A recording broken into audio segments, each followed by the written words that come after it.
Good evening dear aspirants. Anantha AS അക്കാഡമിയുടെ daily news analysis സെഷനിലേക്ക് എല്ലാവരെയും സ്വാഗതം ചെയ്യുകയാണ്.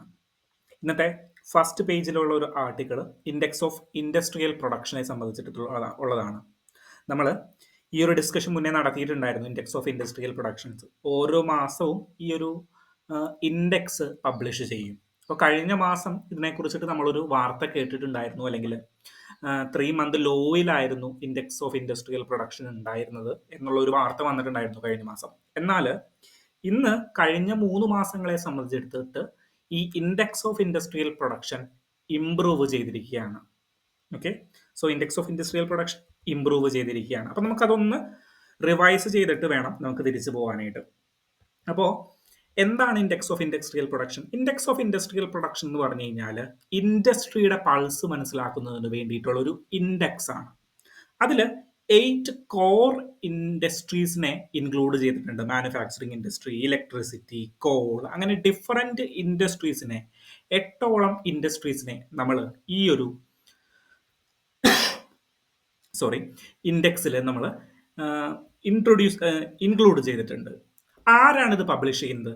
ഇത് പബ്ലിഷ് ചെയ്യുന്നത് നമ്മളുടെ national statistical office under the ministry of statistics and program implementation. Okay, so ministry of സ്റ്റാറ്റിസ്റ്റിക്സിന്റെ അണ്ടറിലാണ് ഈ ഒരു ഇൻഡെക്സ് ക്രിയേറ്റ് ചെയ്യപ്പെടുന്നത്. So index of industrial production എന്നൊക്കെ കാണുമ്പോൾ നമ്മൾ ചിലപ്പോൾ തെറ്റിദ്ധരിക്കാനായിട്ടുള്ള സാധ്യതയുണ്ട്. ഇതിന്റെ ബേസ് ഇയർ എന്ന് പറഞ്ഞാൽ എന്താണ്? അതായത് ഒരു ഇയറിനെ നമ്മൾ അടിസ്ഥാന വർഷമായിട്ട് എടുക്കും. എന്തിനു വേണ്ടിയിട്ടാ? ആ വർഷത്തിൽ നിന്ന് എത്ര ഇൻക്രീസ് ചെയ്തിട്ടുണ്ട് എന്ന് നോക്കുന്നതിന് വേണ്ടിയിട്ടാണ് ബേസ് ഇയർ. സോ ഇവിടെ 4 മന്ത് ഹൈ ഓഫ് 3.5%. അത് മന്ത്ലി കമ്പാരിറ്റീവ് എടുക്കും നമ്മൾ. ദെൻ അതിനുശേഷം എന്തും എടുക്കും? നമ്മൾ ഇയർലി കമ്പാരിറ്റീവ് എടുക്കും. അതായത് 2011-12 ബേസ് ഇയറിനെ സംബന്ധിച്ചിടത്തോളം ഇത്ര ശതമാനം ഇൻക്രീസ് ചെയ്തു അല്ലെങ്കിൽ ഇത്ര ശതമാനം ഡിക്രീസ് ചെയ്തു എന്നുള്ള രീതിയിലാണ് നമ്മൾ ഇൻഡെക്സുകൾ കാൽക്കുലേറ്റ് ചെയ്യുന്നത്. ഇൻഫ്ലേഷൻ ആയി കഴിഞ്ഞാലും, കൺസ്യൂമർ പ്രൈസ് ഇൻഡെക്സ് ആയി കഴിഞ്ഞാലും, ഹോൾസെയിൽ പ്രൈസ് ഇൻഡെക്സ് ആയാലും നമ്മൾ കാൽക്കുലേറ്റ് ചെയ്യുന്നത് എങ്ങനെയാണ്? സെയിം മെക്കാനിസത്തിലൂടെയാണ്. ഒരു ബേസ് ഇയർ ഉണ്ടാവും, വലിയ ഫ്ലക്ച്വേഷനുകൾ ഒന്നും ഇല്ലാത്ത ഒരു ബേസ് ഇയർ ഉണ്ടാവും. ദെൻ മാനുഫാക്ചറിങ് ഏരിയയാണ് അല്ലെങ്കിൽ മാനുഫാക്ചറിങ് സെക്ടർ ആണ് ഏറ്റവും കൂടുതൽ ഏരിയ കവർ ചെയ്യുന്നത്, അല്ലെങ്കിൽ ഇതിന്റെ മേജർ വെയിറ്റേജ് കവർ ചെയ്യുന്നത് ഏത് സെക്ടറാണ്? മാനുഫാക്ചറിങ് സെക്ടറുകളാണ്. സോ 8 കോർ ഇൻഡസ്ട്രീസ് ഉണ്ട്, അതിൽ മാനുഫാക്ചറിങ് സെക്ടറാണ് ഏറ്റവും കൂടുതൽ ഏരിയ കവർ ചെയ്യുന്നത്. ഓക്കെ, സോ ഇത് ഇൻഡസ്ട്രിയുടെ, ഇപ്പോൾ ഇൻഡസ്ട്രി എങ്ങനെ പ്രവർത്തിക്കുന്നു എന്നതിനെ അടിസ്ഥാനമാക്കിയിട്ട്, വിച്ച് മീൻസ് ഇൻഡസ്ട്രി നന്നായിട്ട് പ്രവർത്തിച്ചു കഴിഞ്ഞാൽ അതിനർത്ഥം എന്താണ്? ആളുകൾ ഒരുപാട് പേര് വാങ്ങാനായിട്ട് കാത്തു നിൽക്കുന്നുണ്ട്, ഡിമാൻഡ് ഇൻക്രീസ് ചെയ്യുന്നുണ്ട്. സോ ആളുകളുടെ കയ്യിൽ കൂടുതൽ പണമുണ്ട്, അല്ലെങ്കിൽ ഒരു ഇൻഫ്ലേഷൻ അവർ എക്സ്പെക്ട് ചെയ്യുന്നില്ല. ഓക്കെ, സോ അങ്ങനെയുള്ള ഒരു ഇമ്പാക്റ്റുകൾ അല്ലെങ്കിൽ ഇൻഫ്ലുവൻസുകളെല്ലാം ഈ ഒരു ഇൻഡെക്സിൽ നിന്ന് നമുക്ക് എത്തിച്ചേരാനായിട്ട് സാധിക്കും. സോ ഈ ഒരു സെഷനാണ് ഫസ്റ്റ് ആയിട്ട് നമുക്ക് ഡിസ്കസ് ചെയ്യേണ്ട ഒരു കാര്യം. സോ ഇനി രണ്ടാമത്തെ ആർട്ടിക്കിളിലേക്ക് നമ്മൾ പോയി കഴിഞ്ഞു കഴിഞ്ഞാൽ എന്തിനെ കുറിച്ചിട്ടാണ് ഇവിടെ ഡിസ്കസ് ചെയ്യുന്നത്? എഡ്യൂക്കേഷൻ എംപ്ലോയ്മെന്റ് ഗ്യാപ്പിനെ കുറിച്ചിട്ടാണ്, അല്ലെങ്കിൽ എഡ്യൂക്കേഷൻ സ്കിൽ കണ്ടിന്യൂയം എന്ന് പറയുന്ന ഒരു പ്രോബ്ലത്തെ കുറിച്ചിട്ടാണ് ഇവിടെ ഡിസ്കസ് ചെയ്തു പോകുന്നത്. എന്താണ് ഇവിടെ പെർട്ടിക്കുലർലി ഡിസ്കസ് ചെയ്യുന്നത്? India's demographic dividend as A time bomb. അതായത് ഇന്ത്യക്ക് ഒരു ഡെമോഗ്രഫിക് ഡിവിഡൻഡ് ഉണ്ട്. ഞാൻ കഴിഞ്ഞ ക്ലാസ്സുകളിൽ പറഞ്ഞിട്ടുണ്ടായിരുന്നു. അതായത് ഇന്ത്യയിലെ യുവാക്കളായിട്ടുള്ളവർ ഒരുപാട് പേരുണ്ട്. ഓക്കെ, ലോകത്തെ ഏറ്റവും കൂടുതൽ യുവാക്കളുള്ള ഒരു രാജ്യം 2050 വരെ ഇന്ത്യ ആകാനായിട്ടാണ് പോകുന്നത്. സോ പക്ഷേ ആ കാലഘട്ടങ്ങളിൽ ഇന്ത്യയിലെ ഈ യുവാക്കൾക്ക് തൊഴിലില്ലാതായാൽ എന്താ സംഭവിക്കുക? ഇന്ത്യയിലെ യുവാക്കൾക്ക് എല്ലാവർക്കും തൊഴിലില്ലാതായാൽ, സോ ആർട്ടിഫിഷ്യൽ ഇന്റലിജൻസിന്റെ വരവോട് കൂടിയിട്ട്, അല്ലെങ്കിൽ കൺവെൻഷണൽ എഡ്യൂക്കേഷനിൽ നിന്ന് മാറിയിട്ട് പല പുതിയ കോഴ്സുകളും വന്നിരിക്കുന്ന അവസരത്തിൽ, സോ ഈ ആർട്ടിക്കിൾ പറയുന്നത് 10-ൽ 7 കോഴ്സുകളും, അതായത് 10-ൽ 7 ജോബുകളും ആർട്ടിഫിഷ്യൽ ഇന്റലിജൻസിന്റെ സഹായത്തോടു കൂടി റീപ്ലേസ് ചെയ്യപ്പെടും. അതിലൊരു 30% ജോബുകൾ ഫുള്ളി ഓട്ടോമേറ്റഡ് ആവും ആർട്ടിഫിഷ്യൽ ഇന്റലിജൻസിന്റെ സഹായത്തോടു കൂടിയിട്ട്. സോ ഈ ഏരിയകളിലെല്ലാം ജോലി ചെയ്യുന്ന യുവാക്കൾക്ക് തൊഴിൽ നഷ്ടപ്പെടും, അല്ലെങ്കിൽ ഇത് എയിം ചെയ്തുകൊണ്ട് ഇനി പഠിച്ചുകൊണ്ടിരിക്കുന്ന യുവാക്കൾക്ക് എന്ത് സംഭവിക്കും? തൊഴിൽ നഷ്ടപ്പെടും. അത് ഒരു ഹ്യൂജ് പ്രോബ്ലമാണ്. ഓക്കെ, ഇവിടെ ഒരു കണക്ക് പറയുന്നുണ്ട്. സാധാരണ നമ്മൾ നോക്കിക്കഴിഞ്ഞ് കഴിഞ്ഞാൽ നോൺ സ്റ്റെം കോഴ്സുകളുണ്ട്. സ്റ്റെം എന്ന് പറഞ്ഞു കഴിഞ്ഞാൽ science, technology, engineering and mathematics.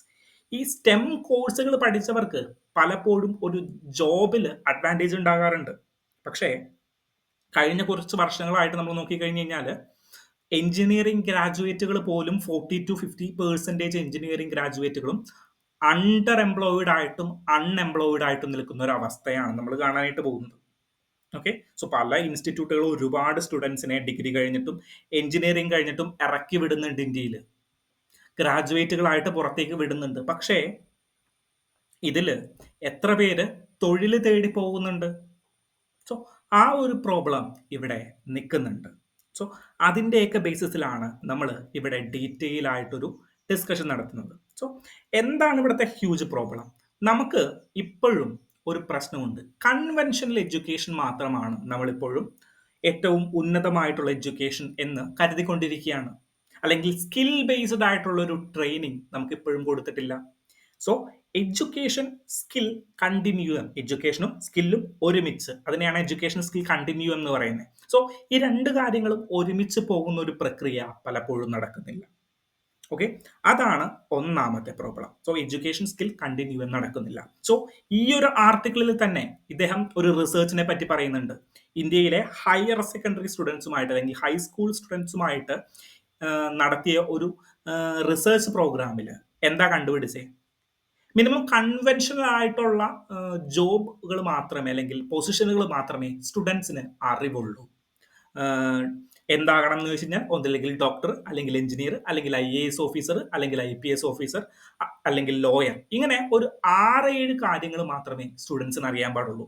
പക്ഷേ ഒരു ഹൈ ലെവൽ മാനേജ്മെന്റ് ട്രെയിനിയുടെ ഒരു പോസ്റ്റിലേക്ക് എത്ര പേർക്ക് അറിയാനായിട്ട് പറ്റും? അല്ലെങ്കിൽ ഒരു ഡിജിറ്റൽ മാർക്കറ്റിംഗ് ട്രെയിനർ, അല്ലെങ്കിൽ ഒരു ഡിജിറ്റൽ മാർക്കറ്റിംഗ് ചെയ്യുന്ന ഒരാൾ, അല്ലെങ്കിൽ പവർ BIയിൽ വർക്ക് ചെയ്യുന്ന ആളുകൾ, ഹൈ പെയ്ഡ് സാലറിയാണ്. ഡാറ്റ അനലിറ്റിക്സിൽ വർക്ക് ചെയ്യുന്ന ആളുകൾ. ഇങ്ങനെയുള്ള പോസ്റ്റുകളെല്ലാം സ്റ്റുഡൻസ് ഹൈസ്കൂൾ ലെവലിൽ തന്നെ ഐഡന്റിഫൈ ചെയ്യുന്നില്ല. നിങ്ങളൊന്ന് ചിന്തിച്ച് നോക്കി. നിങ്ങൾ സിവിൽ സർവീസ് ചെയ്യാനായിട്ട്, സിവിൽ സർവീസ് പഠിക്കാനായിട്ട് 5ാം ക്ലാസ് തുടങ്ങി പ്രിപ്പയർ ചെയ്യുന്നവരുണ്ട്, അല്ലെങ്കിൽ 7ാം ക്ലാസ് തുടങ്ങി പ്രിപ്പയർ ചെയ്യുന്നവരുണ്ട്. പക്ഷേ ഒരു ഡാറ്റ അനലിസ്റ്റ് ആവാനായിട്ട് 5ാം ക്ലാസ് തുടങ്ങി പ്രിപ്പയർ ചെയ്യുന്നവരുണ്ടോ? ഇല്ല. പല ഡാറ്റ അനലിസ്റ്റുകളും അല്ലെങ്കിൽ പല റിസർച്ചുകളും എനിക്ക് PhD നേടണം, അല്ലെങ്കിൽ സ്റ്റെം ടെക്നോളജിയിൽ അല്ലെങ്കിൽ സയൻസിൽ ടെക്നോളജിയിൽ എനിക്ക് PhD ചെയ്യണം എന്ന് വിചാരിച്ചുകൊണ്ട് 5ാം ക്ലാസ് തുടങ്ങി അവരുടെ സ്കില്ല് കണ്ടിന്യൂ ചെയ്ത് പോകുന്നവരുണ്ടോ? കുറവാണ്. ദെൻ 5ാം ക്ലാസ് മുതൽ ഡിജിറ്റൽ മാർക്കറ്റിംഗ് ചെയ്യണം എന്ന് പറഞ്ഞ് ഉദ്ദേശിച്ചുകൊണ്ട് പോകുന്നവരുണ്ടോ? കുറവാണ്. നമ്മൾ നീറ്റിന് എൻട്രൻസിന് പോകുന്നവരെ കണ്ടിട്ടുണ്ട്, നമ്മൾ UPSC സിവിൽ സർവീസിന്റെ കോച്ചിങ്ങിന് പോകുന്നവരെ കണ്ടിട്ടുണ്ട്. പക്ഷേ ഡിജിറ്റൽ മാർക്കറ്റർ ആകാൻ വേണ്ടിയിട്ട് നമ്മൾ പോകുന്നവരെ കണ്ടിട്ടുണ്ടോ? അല്ലെങ്കിൽ സെയിൽസിന് വേണ്ടിയിട്ട് സെയിൽസ് ടെക്നിക്കുകളും സെയിൽസ് സ്കില്ലുകളും ഇമ്പ്രൂവ് ചെയ്യാനായിട്ട് പോകുന്നവരെ നമ്മൾ കണ്ടിട്ടുണ്ടോ? ഇല്ല. പലരും ഇങ്ങനെയുള്ള അൺകൺവെൻഷണൽ ആയിട്ടുള്ള ജോബിലേക്ക് എത്തിച്ചേരുന്നവരാണ്, അല്ലാണ്ട് അവർ നേരിട്ട് കണ്ടുപിടിക്കുന്നവരല്ല. അത് ഒരു ഹ്യൂജ് പ്രോബ്ലമാണ്. ദെൻ സ്കില്ലില്ല, അല്ലെങ്കിൽ സ്കില്ല് വളർത്തിയെടുക്കുന്നില്ല, അല്ലെങ്കിൽ സ്ട്രക്ചറൽ അൺഎംപ്ലോയ്മെന്റ്. ഏതാണ് സ്കില്ലില്ലാത്തത്? അല്ലെങ്കിൽ കറന്റ് മാർക്കറ്റിനനുസരിച്ചിട്ടുള്ള സ്കില്ല് നമുക്കില്ല എങ്കിൽ അത് ഏത് അൺഎംപ്ലോയ്മെന്റിന്റെ കീഴിൽ വരും? സ്ട്രക്ചറൽ അൺഎംപ്ലോയ്മെന്റിന്റെ കീഴിൽ വരും. സോ സ്ട്രക്ചറൽ അൺഎംപ്ലോയ്മെന്റ് ആണ് ഇനി നമ്മൾ ഫേസ് ചെയ്യാൻ പോകുന്ന ഏറ്റവും വലിയ കാര്യങ്ങൾ. ഇന്ത്യയിൽ എന്താണ് ക്രിട്ടിക്കൽ സ്കിൽ ഗ്യാപ്പ്? നിങ്ങളൊന്ന് നോക്കിയേ. കമ്മ്യൂണിക്കേഷൻ ഡെഫിഷ്യൻസി കാരണം 55% ആളുകൾക്കും കമ്മ്യൂണിക്കേഷൻ സ്കില്ല് കുറവാണ്. Critical thinking and leadership ability. So 50% പുറത്തേക്ക് ഇറങ്ങുന്ന ഗ്രാജുവേറ്റുകളും എന്താണ്? അണ്ടർ സ്കിൽഡ് ആണ്, അല്ലെങ്കിൽ സ്കിൽഡ് ഇല്ല. സോ എന്താണ് നമുക്ക് ചെയ്യാനായിട്ടുള്ളത്? നമ്മൾ ഇവരെ അപ് സ്കില്ല് ചെയ്യണം, അല്ലെങ്കിൽ റീസ്കില്ല് ചെയ്യണം. എന്താണ് അപ് സ്കില്ലും റീസ്കില്ലും തമ്മിലുള്ള വ്യത്യാസം? Upskill, reskill. So you have a skill already, അതിനെ നമ്മളൊന്ന് ഉയർത്തും. ഫോർ എക്സാമ്പിൾ, നമ്മൾ വിൻഡോസ് അപ്ഗ്രേഡ് ചെയ്യില്ലേ, നമ്മളുടെ ലാപ്ടോപ്പ് ഒന്ന് അപ്ഗ്രേഡ് ചെയ്യില്ല, അല്ലെങ്കിൽ ഫോൺ അപ്ഗ്രേഡ് ചെയ്യില്ലേ, അതുപോലെ നമ്മളുടെ ഉള്ളിലുള്ള സ്കില്ല് നമ്മൾ ഒന്ന് കൂടി കൂട്ടുകയാണ്, ഒരു ലെവലും കൂടി മുകളിലേക്ക് കൊണ്ടുപോവുകയാണ്. അതിനെയാണ് അപ് സ്കിൽ എന്ന് പറയുന്നത്. ഓക്കെ, ദെൻ റീസ്കില്ലിംഗ് എന്ന് പറഞ്ഞു കഴിഞ്ഞാൽ എന്താണ് റീസ്കില്ലിംഗ്? അതായത് നിങ്ങൾ ചിലപ്പോൾ ഒരു ഫീൽഡിൽ വളരെ സ്കിൽഫുൾ ആയിട്ടുള്ള ഒരാളായിരിക്കും, പക്ഷേ ആ ഫീൽഡ് കറന്റ് യൂസ്ഫുൾ ആകണം എന്നില്ല.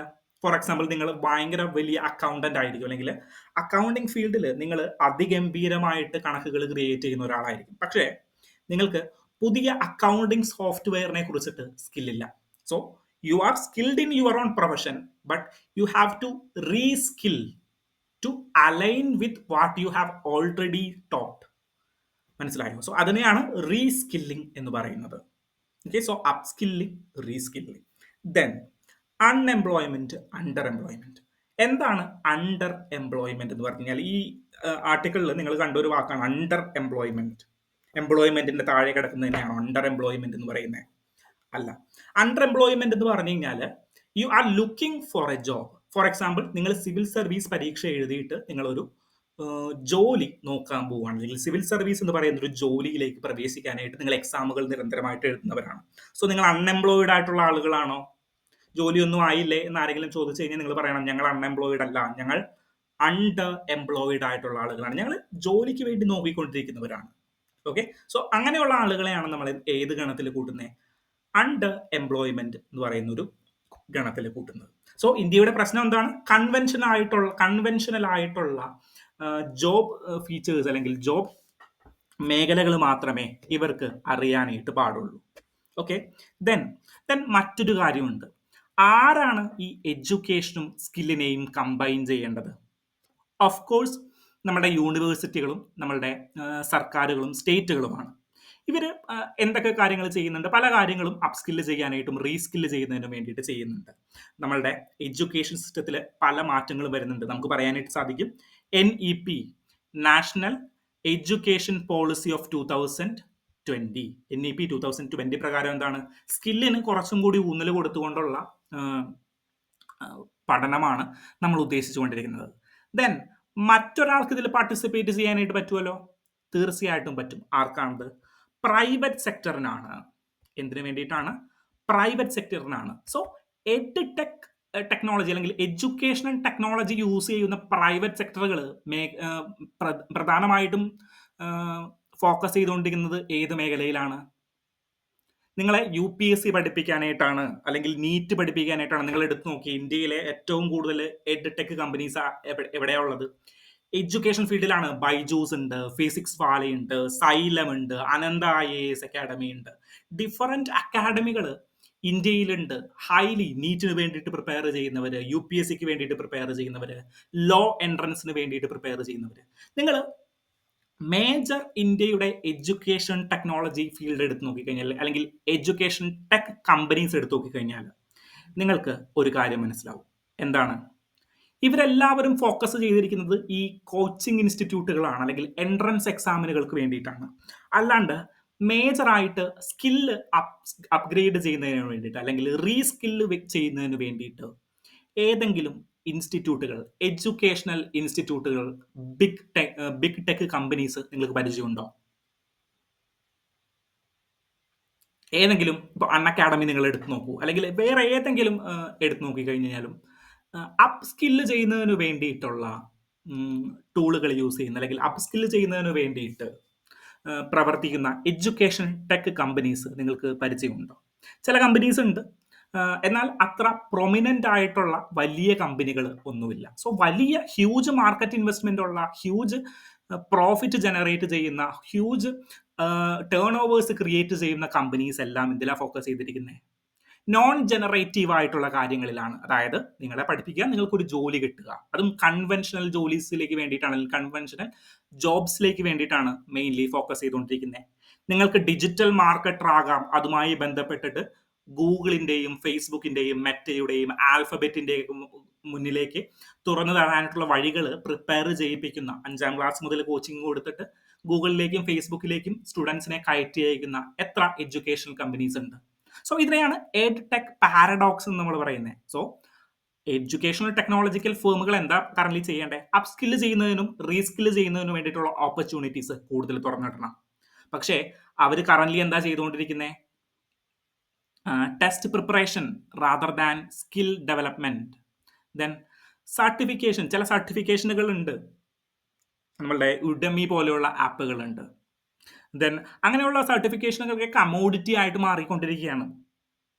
നമ്മളുടെ കേന്ദ്ര സർക്കാരിന് തന്നെ ഒരു ആപ്പ് ഉണ്ട്, നമ്മളുടെ ഓപ്പൺ യൂണിവേഴ്സിറ്റി സംബന്ധിച്ചിട്ടുള്ള ഒരു ആപ്പ് ഉണ്ട്, സ്വയം പോർട്ടൽ അങ്ങനെ എന്തോ ആണ്. സോ സ്വയം പോർട്ടലിൽ നമ്മൾ കയറി കഴിഞ്ഞാൽ ഫ്രീ ആയിട്ട് നമുക്ക് ഒരുപാട് കാര്യങ്ങൾ പഠിക്കാം. നിങ്ങൾക്കിപ്പോൾ നിങ്ങൾ ഓപ്ഷനിൽ പഠിച്ചുകൊണ്ടിരിക്കുന്ന ഒരാളാണ്, സോഷ്യോളജിയോ അല്ലെങ്കിൽ ആന്ത്രപ്പോളജിയോ, നിങ്ങൾക്ക് വേണമെങ്കിൽ ഓപ്ഷണൽ ഫുൾ കോഴ്സ് ആയിട്ട് നമ്മളുടെ ഈ സ്വയം പോർട്ടലിൽ കയറി കഴിഞ്ഞാൽ നമുക്ക് പഠിക്കാനായിട്ട് പറ്റും. ആന്ത്രപ്പോളജി, BSc ആന്ത്രപ്പോളജി അല്ലെങ്കിൽ BA സോഷ്യോളജി, MA സോഷ്യോളജി, ഇങ്ങനെയുള്ള കാര്യങ്ങളൊക്കെ നിങ്ങൾക്ക് ഈ സ്വയം പോർട്ടലിൽ നിങ്ങൾക്ക് കയറി കഴിഞ്ഞാൽ സാധിക്കും.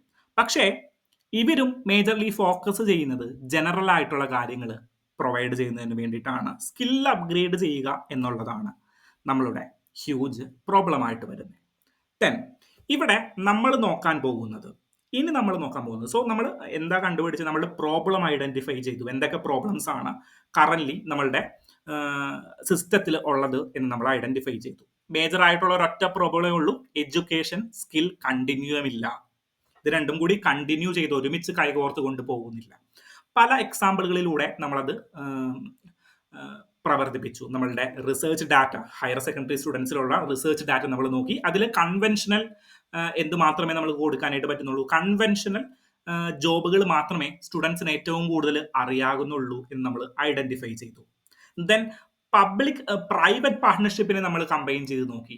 അവിടെയും എന്ത് പറ്റി, എഡ്യൂക്കേഷണൽ ടെക് ഫേംസുകൾ എന്താ ചെയ്തുകൊണ്ടിരിക്കുന്നത്, നമ്മളുടെ ടെസ്റ്റുകൾ പാസ്സാകുന്നതിന് വേണ്ടിയിട്ട്, NEET examination, civil service examination പാസ്സാക്കുന്നതിന് വേണ്ടിയിട്ടാണ് ഹ്യൂജ് ഇൻവെസ്റ്റ്മെന്റുകൾ ചെയ്തുകൊണ്ടിരിക്കുന്നത്. അല്ലാണ്ട് അവരൊരു സ്കിൽ അപ്ഗ്രേഡ് ചെയ്യുന്നതിന് വേണ്ടിയിട്ട് നമ്മൾ കൂടുതലായിട്ട് പണിയെടുക്കുന്നില്ല എന്ന് മനസ്സിലാക്കി. സോ ഗവൺമെന്റിന്റെ എന്തൊക്കെ ഇനീഷ്യേറ്റീവുകൾ കറന്റ് ഈ സ്കിൽ അപ്ഗ്രേഡ് ചെയ്യുന്നതുമായി ബന്ധപ്പെട്ട് ഉണ്ട് എന്നാണ് നമ്മൾ ഇനി നോക്കാനായിട്ട് പോകുന്നത്. ഓക്കെ, സോ ഗവൺമെന്റിന്റെ എന്തൊക്കെ ഇനീഷ്യേറ്റീവുകൾ ഉണ്ട്, അതിൽ ഏറ്റവും പ്രധാനപ്പെട്ട ഒന്നാണ് ഈ സ്കിൽ ഇന്ത്യ മിഷൻ. ഓക്കെ, ഇന്ത്യയിലെ ആളുകളെ സ്കിൽഫുൾ ആക്കുക എന്ന ലക്ഷ്യത്തോട് കൂടിയിട്ട്, യുവജനങ്ങൾക്ക് സ്കിൽസുകൾ കൊടുക്കുക എന്ന ലക്ഷ്യത്തോട് കൂടിയിട്ട് 2015 ഫോം ചെയ്ത ഒരു മിഷനാണ് skill India mission. Okay, so 2015 ഇങ്ങനെ ഒരു പ്രോഗ്രാം നമ്മൾ ലോഞ്ച് ചെയ്തത്. അതിലെന്താണ്, ഇൻഡിവിജ്വൽസിനെ ട്രെയിൻ ചെയ്യിക്കുക. എന്തിനു വേണ്ടിയിട്ട് ട്രെയിൻ ചെയ്യിക്കുക, സ്കിൽഫുൾ ആക്കുക. ഫോർ എക്സാമ്പിൾ, ഒരു AC മെക്കാനിക് ഉണ്ട് എന്ന് വിചാരിക്കുക. ഓക്കെ, നമ്മുടെ നാട്ടിൽ ഒരു AC മെക്കാനിക് ഉണ്ട്, അല്ലെങ്കിൽ നമ്മുടെ നാട്ടിൽ ഒരു ഇലക്ട്രീഷ്യൻ ഉണ്ട്. ഇവരെങ്ങനെയാ സ്കില്ല് അക്വയർ ചെയ്യുന്നത്? നമ്മളുടെ കൊച്ചിൻ കോളേജിൽ പോയിട്ട് അല്ലെങ്കിൽ മഹാരാജാസ് കോളേജിൽ പോയിട്ട് ഒരു ഇലക്ട്രീഷ്യൻ കോഴ്സ് എടുത്ത് പഠിച്ചിട്ടാണോ ഇവര് സ്കില്ല് അക്വയർ ചെയ്യുന്നത്? ഇല്ല. നാട്ടിലെ ഏതെങ്കിലും ഒരു ഇലക്ട്രീഷ്യന്റെ അടുത്ത് പോയിട്ട് നമ്മൾ ആ ജോലി കണ്ടുപഠിക്കും. ദെൻ അത് പ്രാവർത്തികമാക്കും. വിച്ച് മീൻസ് വൊക്കേഷണൽ അപ്രന്റീസ്ഷിപ്പ് ഒരു ആളുടെ കയ്യിൽ നിന്ന് അല്ലെങ്കിൽ ഒരു ഇൻഡിവിജ്വലിന്റെ കയ്യിൽ നിന്ന് ഒരു വൊക്കേഷണൽ അപ്രന്റീസ്ഷിപ്പ് നമ്മൾ നേടിയെടുക്കും. പക്ഷേ ഇവര് ഇങ്ങനെ ഒരു തൊഴിൽ പഠിച്ചിട്ടുണ്ട് എന്നുള്ളതിന് എന്ത് തെളിവാണുള്ളത്, അല്ലെങ്കിൽ ഇവര് ഈ മേഖലയിൽ സ്കിൽഫുൾ ആണ് എന്നുള്ളതിന് എന്ത് തെളിവാണുള്ളത്? ഓക്കെ, സോ അങ്ങനെയുള്ള അൺഓർഗനൈസ്ഡ് ആൻഡ് ഷോർട്ട് ടേം സെക്ടറുകളെ കണ്ടെത്തുക. ഓക്കെ, അങ്ങനെയുള്ള ആളുകളെ കണ്ടെത്തിയിട്ട് അവർക്ക് കുറച്ച് ദിവസത്തെ ഒരു ഷോർട്ട് ടേം ട്രെയിനിങ് നമ്മൾ പ്രൊവൈഡ് ചെയ്യും. Okay, short term training provide ചെയ്തിട്ട് അവർക്ക് ഒരു സർട്ടിഫിക്കറ്റ് നമ്മൾ ഇഷ്യൂ ചെയ്യും. സർട്ടിഫിക്കറ്റുകൾ നമ്മൾ ഇഷ്യൂ ചെയ്യും. ആ സർട്ടിഫിക്കറ്റുകൾക്ക് ഹൈലി വാല്യൂ ഉണ്ടാകും. ഓക്കെ, ആ സർട്ടിഫിക്കറ്റുകൾക്ക് ഹൈലി വാല്യൂ ഉള്ള സർട്ടിഫിക്കറ്റുകളായിരിക്കും. അങ്ങനെയാണ് നമ്മൾ ഈ അൺഓർഗനൈസ്ഡ് സെക്ടറിലെ സ്കില്ലുകളെ കണ്ടുപിടിക്കുന്നതും അവർക്ക് സർട്ടിഫിക്കറ്റുകൾ കൊടുക്കുന്നതും. ഓക്കെ, സോ സർട്ടിഫിക്കറ്റുകൾ കിട്ടിക്കഴിഞ്ഞാൽ എന്താണ് ഗുണം? അവർ പുറത്തേക്ക് പോകുമ്പോൾ അല്ലെങ്കിൽ വേറെ ഏതെങ്കിലും മേഖലയിലേക്ക് ഷിഫ്റ്റ് ചെയ്യുമ്പോൾ, ഒരു മൾട്ടിനാഷണൽ കമ്പനി ഫോർ എക്സാമ്പിൾ ഒരു MNCയിലേക്ക് അവർ ജോയിൻ ചെയ്യാൻ ഇലക്ട്രീഷ്യനായിട്ട്, സോ അവർക്ക് മനസ്സിലാകും നമ്മളുടെ സ്കിൽ ഉള്ള ഒരാളാണെന്ന് സർട്ടിഫിക്കറ്റിന്റെ ബലത്തിൽ അവർക്ക് മനസ്സിലാകും. ഓക്കെ, സോ ഇതാണ് നമ്മളുടെ സ്കിൽ ഇന്ത്യ മിഷന്റെ ഏറ്റവും ഇമ്പോർട്ടൻ്റ് ആയിട്ടുള്ള കാര്യം. 2015 ഇങ്ങനെ ഒരു ലക്ഷ്യം നമ്മൾ സ്റ്റാർട്ട് ചെയ്യുന്നത്. Next article is related to transforming health care in India. Heading വന്നിരിക്കുന്നത് building health for 1.4 billion Indians. 1.4 billion ഇന്ത്യൻസിന് വേണ്ടിയിട്ട് നമ്മൾ ഹെൽത്ത് സെക്ടർ ബിൽഡ് ചെയ്യേണ്ടതിൻ്റെ ആവശ്യകത. സോ നമ്മൾ 78ാമത്തെ വർഷത്തിലാണ് നമ്മൾ കറൻ്റ് സ്വാതന്ത്ര്യത്തിൻ്റെ എത്തി നിൽക്കുന്നത്. ഇനി ഒരു 23-24 വർഷം കൊണ്ട് നമ്മളൊരു വികസിത ഭാരതത്തിലേക്ക് സ്വപ്നം കാണുമ്പോൾ നമ്മളുടെ ഹെൽത്ത് കെയർ എങ്ങനെയാണ് ട്രാൻസ്ഫോം ചെയ്യുന്നത് എന്നാണ് നമ്മളിവിടെ നോക്കാൻ പോകുന്നത്. സോ നമ്മൾ എഡ്യൂക്കേഷൻ സെക്ടർ എങ്ങനെയാണ് ഇനി ട്രാൻസ്ഫോം ചെയ്യാൻ പോകുന്നതെന്ന് കഴിഞ്ഞ ഡിസ്കഷനിൽ കണ്ടു. സോ കറണ്ട് ഡിസ്കഷനിൽ ഹെൽത്ത് കെയർ എങ്ങനെയാണ് ട്രാൻസ്ഫോം ചെയ്യാൻ പോകുന്നത് എന്നാണ് നമ്മൾ നോക്കുന്നത്. ഓക്കെ, സോ കറൻ്റ്ലി ഇന്ത്യയിൽ ഹെൽത്ത് സെക്ടറിന് വേണ്ടിയിട്ട് ഒരു സ്ട്രക്ചർ ഉണ്ട്. ആ സ്ട്രക്ചർ കൃത്യമായിട്ടാണോ വർക്ക് ചെയ്യുന്നത് അല്ലയോ എന്നുള്ളത് മറ്റൊരു കാര്യം. പക്ഷേ there ഈസ് എ സ്ട്രക്ചർ. എന്താണ് സ്ട്രക്ചർ? പബ്ലിക് മേഖലയിൽ എഫിഷ്യൻ്റ് ആയിട്ടുള്ള ഒരു ഹെൽത്ത് കെയർ സിസ്റ്റം നമുക്കുണ്ട്. ദെൻ അതിനോട് കൂടിയിട്ട് പ്രൈവറ്റ് പാർട്ണർഷിപ്പുകൾ കൂടിയിട്ട് ഇൻക്ലൂഡ് ചെയ്തുകൊണ്ട് ഒരു ഹ്യൂജ് ഹെൽത്ത് കെയർ സിസ്റ്റം ഇന്ത്യയിലുണ്ട്. പല പ്രശ്നങ്ങളും ഉണ്ടാവും ഹെൽത്ത് കെയർ സിസ്റ്റത്തിന്, പല പ്രശ്നങ്ങളും പല പോരായ്മകളും ഉണ്ട്. അതവിടെ നിൽക്കട്ടെ. പക്ഷേ we have an effective structure. Okay, ഒരു രോഗം വന്നു കഴിഞ്ഞാൽ പ്രൈമറി ഹെൽത്ത് സെൻ്ററിലേക്ക് പോകാനായിട്ടും ദെൻ അതിനു മുകളിൽ നമ്മളുടെ കമ്മ്യൂണിറ്റി ഹെൽത്ത് സെൻ്ററിലേക്ക് പോകാനായിട്ട്, ഫാമിലി ഹെൽത്ത് സെൻ്ററിലേക്ക് പോകാനായിട്ടും കമ്മ്യൂണിറ്റി ഹെൽത്ത് സെൻ്ററിലേക്ക് പോകാനായിട്ടും ദെൻ അത് കൂടാണ്ട് ജില്ലാ ജനറൽ ഹോസ്പിറ്റൽ, ഡിസ്ട്രിക്ട് ജനറൽ ഹോസ്പിറ്റലുകളിലേക്ക് പോകാനായിട്ടും അതിനു മുകളിൽ മെഡിക്കൽ കോളേജിലേക്ക് പോകാനായിട്ടുമുള്ള ഒരു 4 to 5 ടയർ സ്ട്രക്ചറിലുള്ള ഒരു പബ്ലിക് ഹെൽത്ത് സിസ്റ്റം നമുക്കുണ്ട്. ഇന്ത്യയിലുടനീളം ഉണ്ടത്. ഓക്കെ, പല സംസ്ഥാനങ്ങളിലും പ്രവർത്തനരഹിതമാണ്, പല സംസ്ഥാനങ്ങളിലും അതിഗംഭീരമായിട്ട് പ്രവർത്തിക്കുന്നുണ്ട്. ദെൻ ഇതിനോടൊപ്പം പ്രൈവറ്റ് ഹെൽത്ത് ഇൻസ്റ്റിറ്റ്യൂഷനുകളും നമ്മൾ കമ്പൈൻ ചെയ്തിട്ടുണ്ട്. സോ സ്ട്രക്ചറിൽ നമ്മൾ വെൽ ഫോമാറ്റ് കീപ്പ് ചെയ്തിട്ടുണ്ട്. ഇനി നമ്മൾ മെയിൻലി ഫോക്കസ് ചെയ്യേണ്ട ഒരു കാര്യമുണ്ട്. എന്താണത്? അത് നമ്മളുടെ ഇൻഷുറൻസ് സെക്ടറാണ്. ഓക്കെ, ഇൻഷുറൻസ് സെക്ടറിൻ്റെ ഉദ്ദേശം എന്താണ്?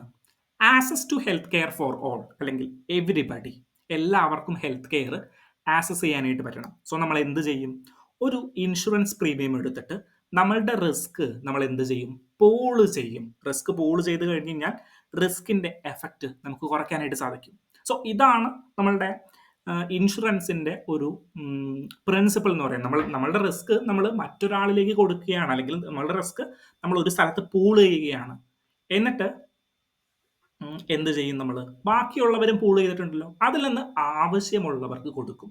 അതിൽ നിന്നൊരു പ്രോഫിറ്റ് ഇൻഷുറൻസ് കമ്പനി കൂടി എടുക്കും. ഇങ്ങനെയാണ് ഇൻഷുറൻസ് വർക്ക് ചെയ്യുന്നത്. ഇന്ത്യയിൽ നമ്മൾ നോക്കുകയാണെങ്കിൽ 15 മുതൽ 18% വരെ ആളുകൾ മാത്രമേ ഇൻഷുറൻസ് എടുത്തിട്ടുള്ളൂ. സോ ഇന്ത്യയിൽ ഇൻഷുറൻസ് പെനിട്രേഷൻസ് കുറവാണ്. അത് ഹെൽത്ത് ഇൻഷുറൻസ് ആയിക്കോട്ടെ, വെഹിക്കിൾ ഇൻഷുറൻസ് ആയിക്കോട്ടെ, എന്ത് ഇൻഷുറൻസ് എടുത്തു പോയിക്കഴിഞ്ഞാലും ഇൻഷുറൻസ് പെനിട്രേഷൻസ് ഇന്ത്യയിൽ കുറവാണ്. കാരണം എന്താണ്? ഇന്ത്യ ഒരു ഡെവലപ്പിംഗ് കൺട്രിയാണ്. ഒരു ഡെവലപ്ഡ് കൺട്രിയിലുള്ള പോലെ ഇൻഷുറൻസ് അത്രത്തോളം ആളുകൾ എടുക്കണമെന്നില്ല. സോ നമ്മളുടെ ഇൻഷുറൻസ് പെനിട്രേഷൻ നമ്മളുടെ സൊസൈറ്റിയിലേക്ക് കൂട്ടാനായിട്ട് ശ്രമിക്കണം. സോ ഒരു ഗ്ലോബൽ ആവറേജ് നോക്കുകയാണെങ്കിൽ GDPയുടെ ഒരു 7% ഇൻഷുറൻസ് പെനിട്രേഷൻ അല്ലെങ്കിൽ ഇൻഷുറൻസ് എക്സ്പെൻസുകൾ വരേണ്ടത് രാജ്യത്തിൻ്റെ. പക്ഷേ ഇന്ത്യയിൽ GDPയുടെ ഏകദേശം 3% മാത്രമേ ഇൻഷുറൻസ് പെനിട്രേഷൻ എക്സ്പെൻസുകൾ വന്നിട്ടുള്ളൂ. ഓക്കെ, സോ അതൊരു 7% ഒരു ഗ്ലോബൽ ആവറേജ് അല്ലെങ്കിൽ ഒരു ബെസ്റ്റ് ആവറേജ് എന്നൊക്കെ പറയുന്നത്. പക്ഷേ ഇന്ത്യയിൽ അത് അത്രത്തോളം വന്നിട്ടില്ല. ഓക്കെ, സോ അതാണ് മേജർ പ്രോബ്ലം, ഇൻഷുറൻസ് സെക്ടറിൻ്റെ പ്രോബ്ലം. ദെൻ നമ്മളുടെ സ്ട്രക്ചർ സ്ട്രോങ് ആണെന്ന് നമ്മൾ പറഞ്ഞല്ലോ. അതിൻ്റെ ആസസുകൾ നമ്മൾ ഉറപ്പാക്കണം. എങ്ങനെയാണ് ആസസുകൾ നമ്മൾ ഉറപ്പാക്കുന്നത്? അതായത് അർബൻ സെൻറ്റേഴ്സുകളിൽ ഈ സിസ്റ്റം അല്ലെങ്കിൽ ഈ സ്ട്രക്ചർ കൃത്യമായിട്ട് വർക്ക് ചെയ്യുന്നുണ്ട്. എങ്ങനെയാണ് ഈ സ്ട്രക്ചർ കൃത്യമായിട്ട് വർക്ക് ചെയ്യുന്നത്? അവിടെ കൃത്യമായിട്ട് ഫോളോ അപ്പുകൾ നടക്കുന്നുണ്ട്,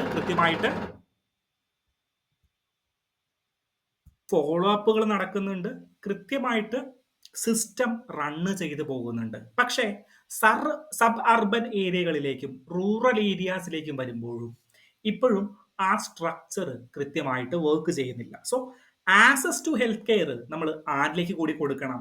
സബർബൻ ഏരിയയിലേക്കും അല്ലെങ്കിൽ അർബൻ സിറ്റീസിൽ നിന്നുള്ളവർക്ക് മാത്രമല്ല, എല്ലാവർക്കും ആക്സസ് ടു ഹെൽത്ത് കെയർ നമ്മൾ കൊടുക്കാനായിട്ട് സാധിക്കണം. ഓക്കെ, ഇന്നലെ നിങ്ങൾ ഓർക്കുന്നുണ്ടോ? ഇന്നലെ നമ്മളുടെ ചുരം ഇടിഞ്ഞു. നമ്മളുടെ ഉം, കോഴിക്കോടുള്ള താമരശ്ശേരി ചുരത്തിൽ മണ്ണിടിഞ്ഞ് ഗതാഗതം ബ്ലോക്ക് ചെയ്തു. അവിടെ ഏറ്റവും പ്രധാനപ്പെട്ട ഇഷ്യൂ ആയിട്ട് വന്നത് ആംബുലൻസുകൾക്ക് കടന്നു പോകാനായിട്ട് സാധിക്കുന്നില്ല എന്നുള്ളതാണ്. ഓക്കെ, സോ വയനാട് എന്ന് പറയുന്ന ഒരു ജില്ലയുണ്ടായിട്ടും അവിടേക്ക് ആക്സസ് ടു ഹെൽത്ത് കെയർ നമുക്ക് എത്താനായിട്ട് പറ്റുന്നില്ല. പക്ഷേ ആ ഒരു സ്ഥിതിയല്ല നമ്മുടെ എറണാകുളം സിറ്റിയിലുള്ള അല്ലെങ്കിൽ തിരുവനന്തപുരം സിറ്റിയിലുള്ളത്. സോ തിരുവനന്തപുരത്ത് ഒരു രോഗി അപകടത്തിൽപ്പെട്ട് കഴിഞ്ഞാൽ ഉടനടി നമുക്ക് മെഡിക്കൽ കോളേജിലേക്ക് എത്തിക്കാനായിട്ട് പറ്റും. സോ ആ ഒരു സിസ്റ്റം അല്ല വയനാട്ടിൽ നമുക്ക് കാണാനായിട്ട് സാധിക്കുക. അതേപോലെ ഇന്ത്യയിലെ പല റൂറൽ ഏരിയാസിലും സബ് അർബൻ ഏരിയാസിലും ഈ ഒരു പ്രവണത നമുക്ക് കണ്ടുവരാനായിട്ട് സാധിക്കുന്നുണ്ട്. ഓക്കെ, സോ അതിനെ നമ്മൾ മാറ്റണം. ദെൻ എഫിഷ്യൻ്റ് ആയിട്ടുള്ള ഹെൽത്ത് കെയർ ഡെലിവറി നമ്മൾ ഉറപ്പാക്കണം. ഓക്കെ, എഫിഷ്യൻ്റ് ആയിട്ടുള്ള ഹെൽത്ത് കെയർ ഡെലിവറി നമ്മൾ ഉറപ്പാക്കണം. അതെങ്ങനെയാണ് എഫിഷ്യൻ്റ് ആയിട്ടുള്ള ഹെൽത്ത് കെയർ ഡെലിവറി നമ്മൾ ഉറപ്പാക്കുന്നത്? സോ നമുക്ക് ഡോർ സ്റ്റെപ്പ് ഡെലിവറി, ഹെൽത്ത് കെയറിന്റെ കാര്യത്തിൽ ഡോർ സ്റ്റെപ്പ് ഡെലിവറി നമുക്ക് ഉറപ്പാക്കാനായിട്ട് സാധിക്കും. ദെൻ ഡിജിറ്റൽ ട്രാൻസ്ഫോർമേഷൻസുകൾ നമുക്ക് ഉറപ്പാക്കാനായിട്ട് സാധിക്കും. നമ്മളെ തമിഴ്നാടിന്റെ ഒരു സ്കീം നമ്മൾ പഠിച്ചിട്ടുണ്ടായിരുന്നു, മക്കളെ തേടി മരുതവം. മക്കളെ തേടി മരുതവം സ്കീം അതെന്താ? ഡോർ സ്റ്റെപ്പ് ഡെലിവറി ആണ്. ഹെൽത്ത് കെയറിന്റെ കാര്യത്തിൽ എല്ലാവർക്കും ഡോർ സ്റ്റെപ്പ് ഡെലിവറി നമ്മൾ ഉറപ്പുവരുത്തുകയാണ്. ദെൻ നമ്മളുടെ ന്യൂ അല്ലെങ്കിൽ പുതിയ രോഗങ്ങളുണ്ട്. എന്തൊക്കെയാണ് പുതിയ രോഗങ്ങൾ? കമ്മ്യൂണിക്കബിൾ ഡിസീസസ് അല്ലെങ്കിൽ non communicable diseases. Communicable disease അല്ല, non communicable disease, which means നമ്മളുടെ ഡയബറ്റിക്സ് അല്ലെങ്കിൽ ക്യാൻസർ പോലെയുള്ള ജീവിത ശൈലി രോഗങ്ങളൊക്കെ ഇപ്പോൾ ഇന്ത്യയിൽ കൂടിക്കൂടി വരികയാണ്. സോ ഇതിനെതിരെ നമ്മൾ തടയിടേണ്ടത് ആവശ്യമാണ്. നമ്മളുടെ ഇനി ഒരു 24-23 വർഷം നമ്മൾ പ്ലാൻ ചെയ്യുമ്പോൾ നമ്മൾ എങ്ങനെ പ്ലാൻ ചെയ്യണം? ഒന്ന്, നമ്മൾ മേജർലി പറഞ്ഞു ഇൻഷുറൻസ് സെക്ടറിലേക്ക് നമ്മൾ മെയിൻലി ഫോക്കസ് ചെയ്യണം. എന്താണ് ഇൻഷുറൻസ് സെക്ടറിലേക്ക് മെയിൻലി ഫോക്കസ് ചെയ്യേണ്ടത്? കറന്റ് നമുക്കൊരു സ്ട്രക്ചർ ഉണ്ട്. നാഷണൽ റൂറൽ ഹെൽത്ത് മിഷൻ 2005 പ്രകാരമാണെങ്കിലും നാഷണൽ അർബൻ ഹെൽത്ത് മിഷൻ പ്രകാരമാണെങ്കിലും നമുക്കൊരു സ്ട്രക്ചർ ഒക്കെ ഉണ്ട്. ഇനി നമ്മൾ മെയിൻലി ഫോക്കസ് ചെയ്യുന്നത് നമ്മളുടെ ഇൻഷുറൻസ് സെക്ടറിലായിരിക്കണം. ദെൻ അതുമാത്രമല്ല, രണ്ടാമത്തത് ആക്സസ് ടു ഹെൽത്ത് കെയർ ആണ്. ഹെൽത്ത് കെയർ ഉണ്ടാക്കി വെച്ചിട്ട് കാര്യമില്ല, ആളുകളിലേക്ക് എത്താനായിട്ടുള്ള സഹായങ്ങൾ ചെയ്തു കൊടുക്കണം. ദെൻ ടെക്നോളജിക്കൽ യൂസ് കൊണ്ട് എഫിഷ്യൻസി ഇംപ്രൂവ് ചെയ്യാനായിട്ട് നമുക്ക് സാധിക്കണം. 3 കാര്യം. 4ാമത്തെ കാര്യം, മാറുന്ന കാലത്തിനനുസരിച്ച് പുതിയ രോഗങ്ങൾക്കനുസരിച്ച് നമ്മളുടെ ഹെൽത്ത് ഫ്യൂച്ചറിസ്റ്റിക് ആയിട്ട് തിങ്ക് ചെയ്യാനായിട്ട് ശ്രമിക്കണം. So prevention and cost control, the long term solution. Okay, so communicable diseases, non communicable ഡിസീസസിന്റെ കാര്യമാണ് ഇവിടെ പറയുന്നത്. ദെൻ അടുത്ത കാര്യം നിങ്ങൾ വേറൊരു കാര്യം ശ്രദ്ധിച്ചിട്ടുണ്ടോ എന്നറിയില്ല. ഇൻഷുറൻസ് ഒരു റീഡിസൈൻ ചെയ്യണം. എങ്ങനെയാണ് ഇൻഷുറൻസ് റീഡിസൈൻ ചെയ്യുന്നത്? വിച്ച് മീൻസ് നിങ്ങളിപ്പോൾ ഒരു ഹോസ്പിറ്റലിലേക്ക് പോയി, ഫോർ എക്സാമ്പിൾ നമ്മളുടെ മെഡിക്കൽ ട്രസ്റ്റ് ഹോസ്പിറ്റലിലേക്ക് പോയി അല്ലെങ്കിൽ രാജഗിരി ഹോസ്പിറ്റലിലേക്ക് പോയി. നിങ്ങളൊരു ഔട്ട് പേഷ്യൻ്റ് ആയിട്ടാണ് പോകുന്നത്. അതായത് നിങ്ങളവിടെ കിടത്തി ചികിത്സിക്കുന്നില്ല. മോസ്റ്റ് ഓഫ് ദ ടൈം ഒരു പ്രൈവറ്റ് ഇൻസ്റ്റിറ്റ്യൂഷനിലേക്ക് അല്ലെങ്കിൽ പ്രൈവറ്റ് ഹോസ്പിറ്റലിലേക്ക് നിങ്ങൾ പോകുമ്പോൾ നിങ്ങളൊരു ഔട്ട് പേഷ്യൻ്റ് ആയിട്ടാണ് പോകുന്നതെങ്കിൽ നിങ്ങൾ അത് ഇൻഷുറൻസിൽ കവർ ചെയ്യാറുണ്ടോ? ഇല്ല. Most of the time 100% cover ചെയ്യുന്നതുണ്ട്, ബാക്ക് ടു ബാക്ക് കവർ ചെയ്യുന്ന ഇൻഷുറൻസുകളുണ്ട്. പ്രീമിയം ഇൻഷുറൻസുകളാണ് അത് ലൈക്ക് പ്രീമിയമോ അല്ലെങ്കിൽ ഒരു വർഷം നമ്മൾ പേ ചെയ്യേണ്ട പ്രീമിയം വളരെ കൂടുതലുള്ള ഇൻഷുറൻസിനെയാണ് നമുക്ക് ഒരു പൈസ പോലും ചിലവാക്കാതെ നമുക്ക് ഡോക്ടറിനെ കണ്ടുപോരാൻ പറ്റുന്നത്. അല്ലാതെ നോർമൽ ആയിട്ട് എല്ലാവരും എടുക്കുന്ന 5,000 മുതൽ 20,000 വരെയുള്ള ഒരു ഇൻഷുറൻസിന്റെ സ്കീമുകളിലൊന്നും എന്ത് വരില്ല, ഔട്ട് പേഷ്യന്റ് വിഭാഗങ്ങൾക്ക് ഇൻഷുറൻസ് കവർ ആവുകയില്ല. ഓക്കെ, സോ നമ്മൾ ഈ നോൺ കമ്മ്യൂണിക്കബിൾ ഡിസീസസും അല്ലെങ്കിൽ അങ്ങനെയുള്ള ജീവിതശൈലി രോഗങ്ങളിലൊക്കെ ഇൻക്രീസ് ആയി വരുന്ന ഒരു കാലഘട്ടങ്ങളിൽ നമ്മൾ എന്താണ് ചെയ്യേണ്ടത്? ഇൻഷുറൻസിനെ ഒന്ന് റീഡിസൈൻ ചെയ്യണം. ഔട്ട് പേഷ്യന്റ് വിഭാഗത്തെ കൂടിയിട്ട് നമ്മൾ ഇൻഷുറൻസിൽ ഉൾപ്പെടുത്താനായിട്ട് സഹായിക്കണം. സോ നമ്മളിപ്പോൾ ഫോർ എക്സാമ്പിൾ നമ്മളൊരു ഔട്ട് പേഷ്യന്റ് വിഭാഗത്തിൽ ഇന്നൊരു ഡോക്ടറിനെ കാണാനായിട്ട് പോയി. നമ്മൾ ഇൻഷുറൻസ് കാർഡ് കൊണ്ടല്ല പോകുന്നത്. നമ്മൾ ഒരു ദിവസമെങ്കിലും ഹോസ്പിറ്റലിൽ കിടന്നാൽ മാത്രമാണ് നോർമലി നമുക്ക് ഇൻഷുറൻസ് കിട്ടുക. ഓക്കെ, നമ്മളുടെ ഫുൾ കവറേജ് കിട്ടി നമുക്ക് ഇൻഷുറൻസിന് എലിജിബിൾ ആകുന്നത് പലപ്പോഴും ഒരു ദിവസം നമ്മൾ അവിടെ ബെഡ്, അതായത് ഇൻ പേഷ്യൻ്റ് ആയിട്ട് നമ്മൾ മാറിക്കഴിഞ്ഞാലാണ്. അപ്പോൾ ഔട്ട് പേഷ്യൻ്റ് ആണ് നോർമലി മിക്ക രോഗികളും ഒരു ഹോസ്പിറ്റലിലേക്ക് വരുന്നവർ. സോ അവരെ കൂടി നമ്മളുടെ ഇൻഷുറൻസ് ഒന്ന് റീഡിസൈൻ ചെയ്തിട്ട് അവരെ അക്കോമഡേറ്റ് ചെയ്യാനായിട്ട് നമുക്ക് സാധിക്കണം. ഓക്കെ, ദെൻ വേറൊരു കാര്യം നമുക്ക് പറയാൻ പറ്റുന്നത് എന്താണ്? വേറൊരു കാര്യം നമുക്ക് പറയാൻ പറ്റുന്നത് നമ്മളുടെ ഗവൺമെന്റിന്റെ ഹെൽത്ത് കെയറിലുള്ള സ്പെൻഡിങ് നമുക്ക് ഇൻക്രീസ് ചെയ്യാനായിട്ട് പറ്റണം. ഓക്കെ, സോ നമ്മൾ എന്താണ് പ്രശ്നം എന്ന് പഠിച്ചു. ദെൻ രോഗകാരണങ്ങൾ എന്താണ്, അല്ലെങ്കിൽ ഈ പ്രോബ്ലത്തിന്റെ കോസസ് എന്താണ് എന്ന് നമ്മൾ പഠിച്ചു. ദെൻ നമ്മൾ ഇമ്പോർട്ടൻ്റ് ആയിട്ടുള്ള ഫ്യൂച്ചറിസ്റ്റിക് ആയിട്ടുള്ള സൊല്യൂഷൻസ് നമ്മൾ മുന്നോട്ട് വെച്ചു. ഓക്കെ, സോ ഈ അവസരത്തിൽ എനിക്ക് ഒരു കാര്യം കൂടി പറയാനായിട്ടുണ്ട്. അത് insurance regulatory and development authority of India, IRDAI എന്ന് പറയുന്ന ഒരു സ്ഥാപനത്തെ കുറിച്ചിട്ടാണ്. സോ IRDA എന്ന് പറയുന്നത് ഇൻഷുറൻസ് മേഖലയിലെ ഒരു അപ്പെക്സ് ബോഡിയാണ്. എന്നാണ് 1999 IRDA ആക്ട് പ്രകാരമാണ് നമ്മളുടെ insurance regulatory and development authority of India രൂപം കൊള്ളുന്നത്. ഓക്കെ, സോ IRDA എന്ന് പറഞ്ഞു കഴിഞ്ഞാൽ ഒരു 25 വർഷമായിട്ട് നമ്മളോടൊപ്പം നിൽക്കുന്ന ഒരു സംഘടനയാണ്. എന്താണ് മെയിൻ ഗോൾ? IRDA എന്ന് പറഞ്ഞാൽ അപ്പെക്സ് ബോർഡ് നമ്മളുടെ security exchange board of India ചെയ്യുന്നത് പോലെ, അല്ലെങ്കിൽ RBI ചെയ്യുന്ന പോലെ ഇൻഷുറൻസ് മേഖലയിലെ ഒരു അപ്പെക്സ് ബോഡിയാണ്. അവരുടെ ഇൻഷുർഡ് ആയിട്ടുള്ള പോളിസി ഹോൾഡേഴ്സിനെ പ്രൊട്ടക്ട് ചെയ്യുക, ഇൻഡസ്ട്രിയുടെ ഡെവലപ്മെന്റ്, ബിസിനസിനെ റെഗുലേറ്റ് ചെയ്യുക, ഫിനാൻഷ്യൽ പ്രൂഡൻസ്, സോൾവൻസി അല്ലെങ്കിൽ സ്റ്റെബിലിറ്റി എല്ലാം ചെക്ക് ചെയ്യുക. ഇതൊക്കെയാണ് ഇവർ ചെയ്യുന്ന കാര്യങ്ങൾ. നമുക്ക് എല്ലാവർക്കും അറിയാൻ പറ്റുന്ന കാര്യങ്ങൾ തന്നെയാണ്. ദെൻ എന്തെങ്കിലും ഫ്രോഡുലന്റ് പ്രാക്ടീസസുകൾ നടത്തുന്നുണ്ടെങ്കിൽ അതുമായി ബന്ധപ്പെട്ട് കണ്ടുപിടിക്കുക, അവരെ സോൾവൻസ് ചെയ്യുക, അങ്ങനെയുള്ള കാര്യങ്ങളാണ്. ദെൻ റെഗുലേറ്ററി ഫങ്ഷൻസും ആര് ചെയ്യുന്നുണ്ട്? നമ്മളുടെ IRDA ചെയ്യുന്നുണ്ട്. സോ നിങ്ങളൊന്ന് ഓർത്തിരിക്കുക, IRDA എന്ന് പറഞ്ഞു കഴിഞ്ഞാൽ insurance regulatory and development authority of India act 1991 പ്രകാരം ക്രിയേറ്റ് ചെയ്യപ്പെട്ട എന്താണ് ബോഡിയാണ് IRDA എന്ന് ഓർത്തിരിക്കുക. Okay, so it's a 10 member body, 10 member അടങ്ങുന്ന ഒരു സംഘടനയാണ് ഈ IRDA. ഒരു ചെയർമാൻ ഉണ്ടാവും, 5 ഫുൾ ടൈം മെമ്പേഴ്സും 5 പാർട്ട് ടൈം മെമ്പേഴ്സും. ഓക്കെ, സോ ഒരു സ്റ്റാറ്റ്യൂട്ടറി ഓർഗനൈസേഷൻ ആണ് IRDA. ഒരു നിയമത്തിന്റെ അടിസ്ഥാനത്തിലല്ല ഇത് ഫോം ചെയ്തേ. അതെ, so it's a statutory organisation. Then എല്ലാ മെമ്പേഴ്സിനെയും ആരാണ് അപ്പോയിന്റ്മെന്റ് ചെയ്യുന്നത്? സെൻട്രൽ ഗവൺമെന്റ് ആണ് എല്ലാ മെമ്പേഴ്സിനെയും അപ്പോയിന്റ്മെന്റ് ചെയ്യുന്നത്. ഓക്കെ ആണോ? സോ IRDA എന്താണെന്ന് പഠിച്ചു. ഇന്ത്യൻ ഹെൽത്ത് സെക്ടറിൽ നമുക്ക് എന്തൊക്കെ ഇനി മാറ്റങ്ങൾ കൊണ്ടുവരാൻ പറ്റും എന്നുള്ളതിനെ കുറിച്ച് നമ്മൾ പഠിച്ചു. അങ്ങനെയാണെങ്കിൽ നമുക്ക് നെക്സ്റ്റ് ആർട്ടിക്കിളിലേക്ക് പോകാം. Next article, which sectors are worst hit by tariff? Tariff hit ചെയ്യുന്ന സെക്ടേഴ്സുകൾ ഏതാണ്? ഓക്കെ, സോ മേജർലി നമ്മളിവിടെ 1-2 സെക്ടറുകളെ എടുത്ത് അനലൈസ് ചെയ്യുകയാണ്. ഒന്ന് ഷ്രിമ്പാണ്. ഷ്രിമ്പ് മീൻസ് മറൈൻ പ്രൊഡക്റ്റ് ആണ്.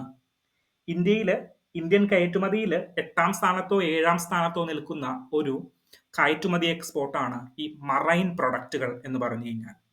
ഓക്കെ, സോ US കാര്യത്തിൽ ഏകദേശം 28 മുതൽ 30% വരെയാണ് ആവറേജ് നമ്മളുടെ മറൈൻ പ്രൊഡക്റ്റുകൾ എക്സ്പോർട്ട് ചെയ്യുന്നത്. ഓക്കെ, സോ ഓൾറെഡി 10% ടാരിഫ് ഉണ്ട്. ദെൻ എന്തുകൂടി വന്നു? ഒരു 50% ടാരിഫ് കൂടി അടിച്ചു വന്നു. സോ 60% ഇപ്പോൾ ടോട്ടലി നമ്മളുടെ ടാരിഫ് വന്നിരിക്കുന്നത്, തിരിവ് വന്നിരിക്കുന്നത് 60% നമ്മളുടെ ഇന്ത്യൻ മറൈൻ പ്രൊഡക്റ്റുകളുടെ മേലെ അടിച്ചു വന്നിരിക്കുന്നത്. ഓക്കെ, ദെൻ രണ്ടാമത്തെ എന്ന് പറഞ്ഞു കഴിഞ്ഞാൽ ഡയമണ്ട് ഗോൾഡ് ജ്വല്ലറി ആണ്. ഓക്കെ, രണ്ടാമത്തെ എന്ന് പറഞ്ഞു കഴിഞ്ഞാൽ ഡയമണ്ട് ഗോൾഡ് ആൻഡ് ജ്വല്ലറി പ്രൊഡക്റ്റുകളാണ്. അതിന് 52% തിരിവുകൾ അടിച്ചു വരുന്നുണ്ട്. മൂന്നാമത്തെ പ്രൊഡക്റ്റ് എന്ന് പറഞ്ഞു കഴിഞ്ഞാൽ ടെക്സ്റ്റൈൽ ആണ്. കാർപ്പറ്റ് അല്ല, totally textile apparel and sectors ആണ്. നമ്മളുടെ കോയമ്പത്തൂർ ബേസ് ചെയ്തുകൊണ്ട് അല്ലെങ്കിൽ തിരുപ്പൂർ ബേസ് ചെയ്തുകൊണ്ടൊക്കെ നിൽക്കുന്ന ടെക്സ്റ്റൈൽ ഇൻഡസ്ട്രി ആണ് മറ്റൊരു പ്രധാനപ്പെട്ട മേഖല. ടെക്സ്റ്റൈൽ ഇൻഡസ്ട്രിക്ക് കോമ്പറ്റീറ്റർ ആയിട്ട് ആരുണ്ട്? കോമ്പറ്റീറ്റർ ആയിട്ട് ബംഗ്ലാദേശ് ഉണ്ട്, വിയറ്റ്നാം ഉണ്ട്, അങ്ങനെ ഡിഫറെന്റ് കൺട്രീസ് ഈ ടെക്സ്റ്റൈൽ ഇൻഡസ്ട്രിക്ക് ഉണ്ട്. ഓക്കെ, സോ ടെക്സ്റ്റൈൽ ഇൻഡസ്ട്രിയാണ് ഹ്യൂജ് ഇതിൽ അഫക്റ്റ് ചെയ്യാൻ പോകുന്നത്. നിങ്ങൾ കഴിഞ്ഞ ദിവസം നമ്മളുടെ കിറ്റക്സിന്റെ മുതലാളിയുടെ സാബു M. ജേക്കബിന്റെ പ്രസ്താവന കണ്ടിട്ടുണ്ടാവും, അല്ലെങ്കിൽ വാർത്ത മലയാളം ന്യൂസ് പേപ്പറുകളിൽ കണ്ടിട്ടുണ്ടാവും. സോ അദ്ദേഹം എന്താ പറയുന്നത്? അദ്ദേഹം ഷിഫ്റ്റ് ചെയ്യണം എന്നാ പറയുന്നത്. വിച്ച് മീൻസ് USA മാത്രം നമ്മൾ ഫോക്കസ് ചെയ്തുകൊണ്ടിരുന്നിട്ട് കാര്യമില്ല, മറ്റ് സ്ഥലങ്ങളിലേക്ക് അറൗണ്ട് ഒരു 40% ഒരു ഡിക്ലൈൻ ആണ് അദ്ദേഹം USA എക്സ്പോർട്ടിൽ പ്രതീക്ഷിക്കുന്നത്. ഓക്കെ, അത് മറ്റു കൺട്രീസിലേക്ക് ചേഞ്ച് ചെയ്യാനായിട്ടുള്ളൊരു ശ്രമം കൂടി കറന്റ് നടക്കുന്നുണ്ട്. സോ മേജർലി അഫക്ട് ചെയ്യുന്നത് നമ്മുടെ മറൈൻ പ്രൊഡക്റ്റ്, ഒന്ന് marine product, then diamond export. So diamond export എന്ന് പറയുമ്പോൾ ഏകദേശം നമ്മളുടെ സെക്കൻഡ് ആണ്. നമ്മളുടെ എക്സ്പോർട്ടിൽ, ഇന്ത്യൻ എക്സ്പോർട്ടിൽ സെക്കൻഡ് പൊസിഷൻ കീപ്പ് ചെയ്യുന്ന ഒരു സാധനമാണ് ഈ മറൈൻ, നമ്മളുടെ ഡയമണ്ട് എക്സ്പോർട്ട്, ജ്വല്ലറി എക്സ്പോർട്ട്സ് എന്നൊക്കെ പറയുന്നത്. ദെൻ മൂന്നാമത് അഫക്ട് ചെയ്യുന്നത് എവിടെയാണ്? മൂന്നാമത് അഫക്ട് ചെയ്യുന്നത് ടെക്സ്റ്റൈൽ ഇൻഡസ്ട്രീസിലാണ്. ഓക്കെ, ദെൻ ഇത് കൂടാണ്ട് ഹാൻഡിക്രാഫ്റ്റ്സിനെ, ഫർണിച്ചർ ആൻഡ് ബെഡിങ്ങിനെ, അഗ്രികൾച്ചറൽ പ്രൊഡ്യൂസിനെ, നമ്മളുടെ സ്പൈസസുകൾ, റൈസുകൾ, ദെൻ ഫ്രൂട്ട്സുകൾ, ഇങ്ങനെയുള്ള കാര്യങ്ങളെല്ലാം ഇത് അഫക്ട് ചെയ്യും. ഓക്കെ, ലെതർ, ഫുഡ് വെയർ, ഇങ്ങനെയുള്ള കാര്യങ്ങളിലെല്ലാം ഇത് മേജർലി അഫക്ട് ചെയ്യും. ഓക്കെ, സോ ആരെങ്കിലും നിങ്ങളോട് ചോദിച്ചു കഴിഞ്ഞാൽ ഈ ഒരു കാര്യത്തിൽ ഒരു ഡിസ്കഷൻ വന്നു കഴിഞ്ഞ് കഴിഞ്ഞാൽ നമ്മൾ എന്തിന്റെ ബേസിസിൽ നമ്മളിത് ഈ ആൻസർ വാലിഡേറ്റ് ചെയ്യണം?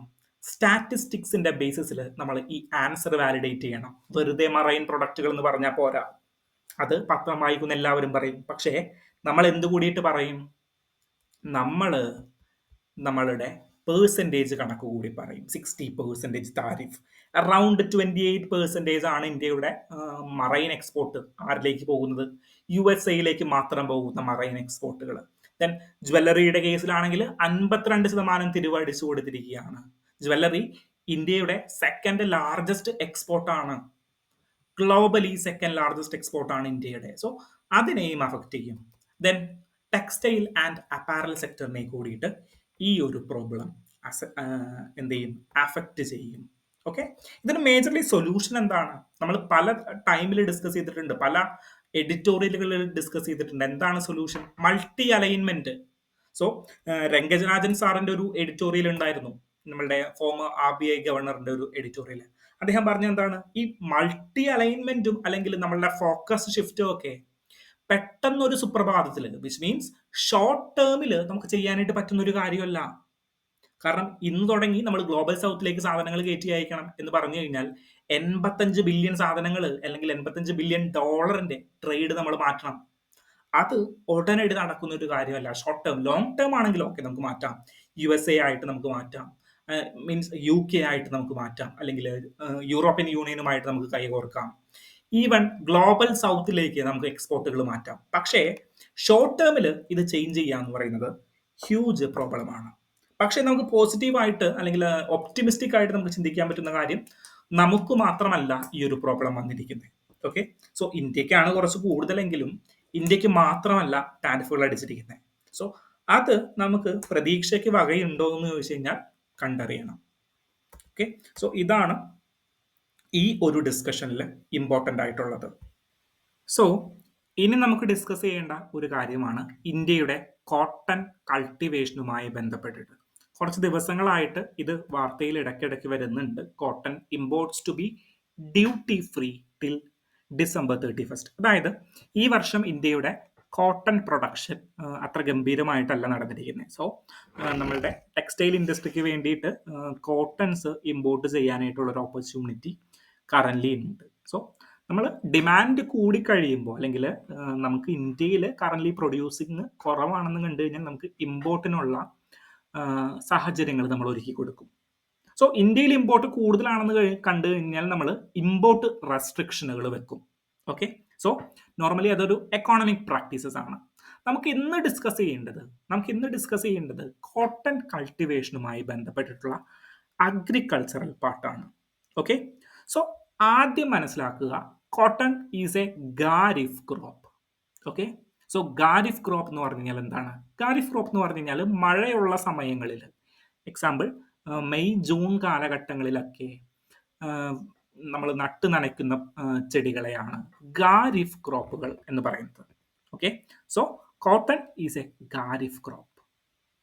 ദെൻ ചില പ്രധാന വസ്തുതകൾ കോട്ടണുമായി ബന്ധപ്പെട്ടിട്ടുണ്ട്. ഇന്ത്യയാണ് one of the largest producer in കോട്ടൻ്റെ സ്റ്റേജിൽ. സോ ഗ്ലോബൽ റാങ്കിങ്ങിൽ, ഗ്ലോബൽ ടോട്ടൽ പ്രൊഡക്ഷനിൽ 25% കൈയടക്കിയിരിക്കുന്നത് ആരാണ്? ഇന്ത്യയുടെ ആളുകളാണ്, അല്ലെങ്കിൽ ഇന്ത്യൻ കോട്ടൺ പ്രൊഡ്യൂസേഴ്സ് ആണ്. ഓക്കെ, സോ ഇന്ത്യയിൽ പ്രധാനമായിട്ടും പ്രൊഡ്യൂസ് ചെയ്യുന്നത് മഹാരാഷ്ട്ര, ഗുജറാത്ത് റീജിയനുകളെയാണ്. ഇതിനെ നമ്മൾ സെൻട്രൽ സോൺ എന്നാണ് വിളിക്കുന്നത്. 3 സോണുകളിലായിട്ടാണ് ഇന്ത്യയിൽ പ്രധാനമായിട്ടും കോട്ടൺ കൾട്ടിവേറ്റ് ചെയ്യുന്നത്. അപ്പോൾ നമ്മൾ ആദ്യം എന്ത് പഠിച്ചു? കോട്ടൺ എന്ന് പറയുന്നത് ഒരു ഖാരിഫ് ക്രോപ്പാണ്. ഫ്രോസ്റ്റ് ഫ്രീ ആയിട്ടുള്ള ഒരു എൻവിറോൺമെന്റ് ആയിരിക്കണം കോട്ടൺ കൾട്ടിവേഷന് വേണ്ടത്. ഏകദേശം ഒരു 210 ദിവസം ഫ്രോസ്റ്റ് ഫ്രീ ആയിട്ടുള്ള കൾട്ടിവേഷൻ ആയിരിക്കണം, അല്ലെങ്കിൽ ഫ്രോസ്റ്റ് ഫ്രീ ആയിട്ടുള്ള ഒരു എൻവിറോൺമെന്റ് ആയിരിക്കണം നമ്മളുടെ കോട്ടൺ കൾട്ടിവേഷന് വേണ്ടിയിട്ട് വേണ്ടത്. സോ കോട്ടൺ ഒരു പ്രത്യേകതയുണ്ട്. കോട്ടൺ വെള്ളം നനഞ്ഞു കഴിഞ്ഞാൽ, കോട്ടൺ ചെടി വെള്ളം നനഞ്ഞു കഴിഞ്ഞാൽ പെട്ടെന്ന് നശിച്ചു പോകും, അല്ലെങ്കിൽ വാട്ടർ ലോഗിങ് പറ്റാത്ത ഒരു ചെടിയാണ്. ഓക്കെ, വാട്ടർ ലോഗിങ് എന്ന് മനസ്സിലായാൽ വെള്ളം കെട്ടി നിർത്തുക. സോ വെള്ളം കെട്ടി നിർത്തിയല്ല ഈ ഒരു ചെടി വളർത്തുന്നത്. പകരം എന്താണ്? പകരം വെള്ളം ഒഴുകി പോകാനായിട്ട് അനുവദിക്കും. ഓക്കെ, സോ സലൈനിറ്റിയെ ചെറുക്കാനായിട്ട് സാധിക്കുമെങ്കിലും എന്ത് പറ്റില്ല? വാട്ടർ ലോഗിങ്, വെള്ളം കെട്ടി നിന്ന് കഴിഞ്ഞാൽ പെട്ടെന്ന് നശിച്ചു പോകുന്ന ഒരു ചെടിയാണ്. സോ ഒരു 210 ദിവസമെങ്കിലും ഫ്രോസ്റ്റ് ഫ്രീ പീരീഡ് ഉണ്ടായി കഴിഞ്ഞാൽ മാത്രമേ, ഹോട്ടി സണ്ണി ക്ലൈമറ്റ് ഉണ്ടായി കഴിഞ്ഞാൽ മാത്രമേ നമ്മളുടെ കോട്ടൺ ഐഡിയലി ഗ്രോ ആവുകയുള്ളൂ. Okay, so majorly warm and humid conditions ഇതിന് ആവശ്യകതയാണ്. വിത്ത് മോഡറേറ്റ് റെയിൻഫാൾ, ഇന്ത്യയിൽ ഒരു 67% കോട്ടൺ കൾട്ടിവേഷനും റെയിൻ ഫെഡ് ഏരിയാസിലാണ് നടക്കുന്നത്. ഓക്കെ, ഇങ്ങനെയാണ്, റെയിൻ ഫെഡ് ഏരിയാസിലാണ്. അപ്പൊ നിങ്ങളൊന്ന് ചിന്തിച്ചു നോക്കിയേ. ഞാൻ നേരത്തെ പറഞ്ഞു വാട്ടർ ലോഗിങ് പാടില്ല, പക്ഷെ ഞാൻ ഇവിടെ പറയുന്നു റെയിൻ ഫെഡ് അഗ്രികൾച്ചർ ആണെന്ന്. അതെങ്ങനെ ശരിയാവും? അതായത് മഴ പെയ്യുന്നുണ്ട്, അല്ലെങ്കിൽ ഇറിഗേഷൻ വേണ്ട എന്നല്ല ഈ വാട്ടർ ലോഗിങ്ങിന്റെ അർത്ഥം. പക്ഷേ വെള്ളം കെട്ടി നിർത്തിക്കൊണ്ടാകരുത്. വിച്ച് മീൻസ് നമ്മൾ നമ്മളുടെ നാട്ടിൽ എന്ത് കൾട്ടിവേറ്റ് ചെയ്യുന്നുണ്ട്? വയലുകളിൽ പാഡി കൾട്ടിവേറ്റ് ചെയ്യുന്നുണ്ട്. അതെങ്ങനെയാണ്? വാട്ടർ ലോഗിങ് ടെക്നിക്ക് യൂസ് ചെയ്തുകൊണ്ടാണ്. അതായത് വെള്ളം കെട്ടി നിർത്തിയിട്ട് അതിന്റെ മുകളിൽ ചെടി തഴച്ചു വളരുകയാണ് ചെയ്യുന്നത്. ഓക്കെ, സോ അങ്ങനെ ഒരു സിസ്റ്റം അല്ല. ഇറിഗേഷൻ വേണം, പക്ഷേ വാട്ടർ ലോഗിങ് സിസ്റ്റം വേണ്ട. സോ ഒരു 210 ദിവസമെങ്കിലും എന്ത് വേണം? നമുക്ക് ഫ്രോസ്റ്റ് ഫ്രീ ആയിട്ടുള്ള ഒരു എൻവിറോൺമെന്റ് ഉണ്ടെങ്കിൽ മാത്രമേ നമുക്ക് ഈ കോട്ടൺ കൾട്ടിവേറ്റ് ചെയ്യാനായിട്ട് സാധിക്കുകയുള്ളൂ. ഓക്കെ, ദെൻ സോയിൽ പ്രിഫറൻസ് നോക്കുകയാണെങ്കിൽ പെർട്ടിക്കുലർലി അലൂവിയൽ സോയിലാണ് ഇതിന് ഉത്തമമായിട്ടുള്ളൊരു ഏരിയ. Okay, alluvial soil. പക്ഷേ ഇന്ത്യയിൽ ഏറ്റവും കൂടുതൽ കൾട്ടിവേറ്റ് ചെയ്യുന്നത് ഈ സെൻട്രൽ സോണിലാണ്, പെർട്ടിക്കുലർലി മഹാരാഷ്ട്ര റീജിയനിലാണ്. ചില വർഷങ്ങളിൽ മഹാരാഷ്ട്ര മാറിയിട്ട് ഗുജറാത്ത് ഈ ഒരു കോട്ടൺ പ്രൊഡക്ഷനിൽ മുന്നിട്ട് നിൽക്കാറുണ്ട്. ഓക്കെ, സോ പ്രധാനമായിട്ടും എന്താണ് ബ്ലാക്ക് സോയിൽ എന്ന് പറയുന്ന ഡെക്കാൻ പ്ലാറ്റുവിന്റെ തീരത്തുള്ള, അല്ലെങ്കിൽ ഡെക്കാൻ പ്ലാറ്റുവിന്റെ മഹാരാഷ്ട്രൻ റേഞ്ചിൽ കാണപ്പെടുന്ന black soil famously known as the rigger soil. Okay, so ഈ റിഗർ സോയിലാണ് കോട്ടൺ കൾട്ടിവേഷന് അത്യുത്തമമായിട്ടുള്ള ഒരു സോയിലായിട്ട് വരുന്നത്. ഓക്കെ, സോ ഈ റിഗർ സോയിൽ അല്ലെങ്കിൽ ബ്ലാക്ക് സോയിലിന് ഒരു പ്രത്യേകതയുണ്ട്. അത് വെള്ളത്തെ ആഗിരണം ചെയ്യാനായിട്ട് ഏറ്റവും എളുപ്പമുള്ള ഒരു സോയിലാണ്. ദെൻ വെള്ളം പോയി കഴിഞ്ഞ് കഴിഞ്ഞാൽ അത് വിണ്ട് കീറി ഉണങ്ങി വരും. ഓക്കെ, സോ ബ്ലാക്ക് സോയിലാണ് ഇതിന് നമ്മൾ നോർമലി യൂസ് ചെയ്ത് വരുന്ന സോയിൽ. സോ അലൂവിയൽ സോയിലും കൾട്ടിവേറ്റ് ചെയ്യാനായിട്ട് പറ്റും. ഓക്കെ, ദെൻ ഞാൻ പറഞ്ഞു 3 സോണുകളായിട്ട് നമ്മളുടെ കോട്ടൺ കൾട്ടിവേഷനെ ഡിവൈഡ് ചെയ്തിട്ടുണ്ട്. North zone, central zone and southern zone. Okay, അപ്പോൾ നോർത്തേൺ സോണിൽ പറയുമ്പോൾ പെർട്ടിക്കുലർലി ഏത് സോയിലായിരിക്കും അവിടെ യൂസ് ചെയ്യുന്നത്? അലൂവിയൽ സോയിലായിരിക്കും കൾട്ടിവേറ്റ് ചെയ്യുന്നത്. ഓക്കെ, സോ ഇറിഗേഷൻ ആയിരിക്കും അവിടെ കുറച്ചും കൂടി യൂട്ടിലൈസ് ചെയ്യുന്നത്. നമ്മളുടെ മധ്യപ്രദേശ്, അല്ലെങ്കിൽ രാജസ്ഥാൻ, പഞ്ചാബ്, ഹരിയാന അങ്ങനെയുള്ള ഏരിയാസ് ആണ് നോർത്തേൺ സോണിൽ ഉൾപ്പെടുത്തിയിരിക്കുന്നത്. ദെൻ സെൻട്രൽ സോണിലാണ് ഏറ്റവും കൂടുതൽ കോട്ടൺസ് പ്രൊഡ്യൂസ് ചെയ്യുന്നത്, പെർട്ടിക്കുലർലി ബ്ലാക്ക് സോയിൽ ഏരിയ ആയിട്ടുള്ള Maharashtra. Okay, then alluvial soil use ചെയ്തുകൊണ്ട് ഗുജറാത്ത് ഏരിയാസിലും കോട്ടൺസ് അതിഗംഭീരമായിട്ട് പ്രൊഡ്യൂസ് ചെയ്യുന്നുണ്ട്. Then southern zone, Telangana, Andhra Pradesh, Karnataka, Tamil Nadu ഇങ്ങനെയുള്ള ഏരിയകളിൽ ബ്ലാക്ക് സോയിൽ, റെഡ് സോയിലിന്റെ മിക്സ് ആണ് നമ്മൾ ചെയ്യുന്നത്. ഓക്കെ, ദെൻ മറ്റൊരു കാര്യം, ഈ തമിഴ്നാട് റീജിയനുകളിൽ റാബി ക്രോപ്പ് ആയിട്ട് കൂടിയിട്ട് നമ്മൾ എന്ത് ചെയ്യാറുണ്ട്? ഈ കോട്ടൺ പ്രൊഡ്യൂസ് ചെയ്യാറുണ്ട്. ഓക്കെ, സോ നിങ്ങൾക്ക് ഇങ്ങനെ ഒരു സ്റ്റേറ്റ്മെന്റ് വന്നു: the cotton is produced in India only as A kharif crop. ഇന്ത്യയിൽ കോട്ടൺ പ്രൊഡ്യൂസ് ചെയ്യുന്നത് ഖാരിഫ് ക്രോപ്പ് ആയിട്ട് മാത്രമാണ് എന്ന് പറഞ്ഞു കഴിഞ്ഞാൽ ശരിയാണോ തെറ്റാണോ? തെറ്റാണ്. കാരണം എന്താ? ഇന്ത്യയിൽ കോട്ടൺ ഖാരിഫ് ക്രോപ്പ് ആയിട്ട് മാത്രമല്ല, തമിഴ്നാട് മേഖലകളിൽ റാബി ക്രോപ്പ് ആയിട്ട്, വിച്ച് മീൻസ് ഒരു നവംബർ കാലഘട്ടങ്ങളിൽ വിതച്ചിട്ട് ഒരു ജാനുവരി ഫെബ്രുവരി ആകുമ്പോഴേക്കും, അല്ലെങ്കിൽ മെയ് ജാനുവരി മാർച്ച് ഏപ്രിൽ ഒക്കെ ആകുന്ന കാലഘട്ടങ്ങളിൽ നമ്മൾ വിളവെടുക്കുന്ന ഒരു സ്ഥിതിവിശേഷം കൂടി അവിടെ കാണുന്നുണ്ട്. Okay, so majorly producing area ഏതാണ്? സെൻട്രൽ സോൺ ആണ്. സോ മേജർലി ഖാരിഫ് ക്രോപ്പ് ആണ്. ക്രോപ്പ് ഏതാണെന്ന് ചോദിച്ചു കഴിഞ്ഞാൽ നമ്മൾ നോർമലി എന്ത് പറയണം? നോർമലി ഖാരിഫ് ക്രോപ്പ് ആണെന്ന് പറയണം. ചില എക്സെപ്ഷനുകൾ ഉണ്ട്. ഇപ്പൊ തമിഴ്നാട് റീജിയനിൽ ചില സ്ഥലങ്ങളിൽ ഇത് റാബി ക്രോപ്പ് ആയിട്ടും നമ്മൾ യൂട്ടിലൈസ് ചെയ്യുന്നുണ്ട്. ഓക്കെ, ദെൻ കോട്ടൺ ആണ് ഇന്ത്യയിൽ ഒരു ഹൈബ്രിഡ് വെറൈറ്റി ഉള്ളത്.